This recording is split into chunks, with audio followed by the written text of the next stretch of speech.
এগুলো একটা গাছও রাখবো না, এই সব বোনাস করছো তুমি, একটাও রাখবো না, কি করছো এগুলা? একটাও রাখবো না, এতগুলা গাছ তুলে ফেল দিচ্ছ। একটাও রাখবো না। এখানে আপনার টোটাল গাছ ছিল 5টা, আচ্ছা, 5টার ভিতরে কিন্তু আমি 4টাই তুলে ফেলছি। কেন? কেন? এগুলো হচ্ছে শাহী জাতের পেঁপে।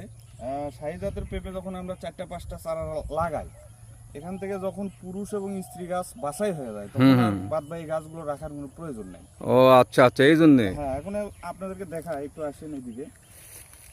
দেখেন, এটা কিন্তু আমাদের স্ত্রী গাছ সিলেক্ট হয়ে গেছে। হ্যাঁ, এখানে কিন্তু আরো স্ত্রী গাছ ছিল, এই যে এখানে।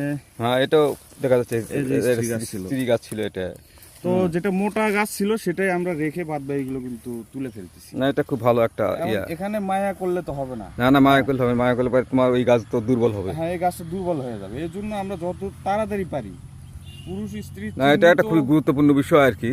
চিহ্নিত যে হওয়ার পরপরই চিহ্নিত হওয়ার পরই ওই পুরুষ গাছ কিংবা অন্য গাছ রাখার কোনো দরকার নেই আর কি।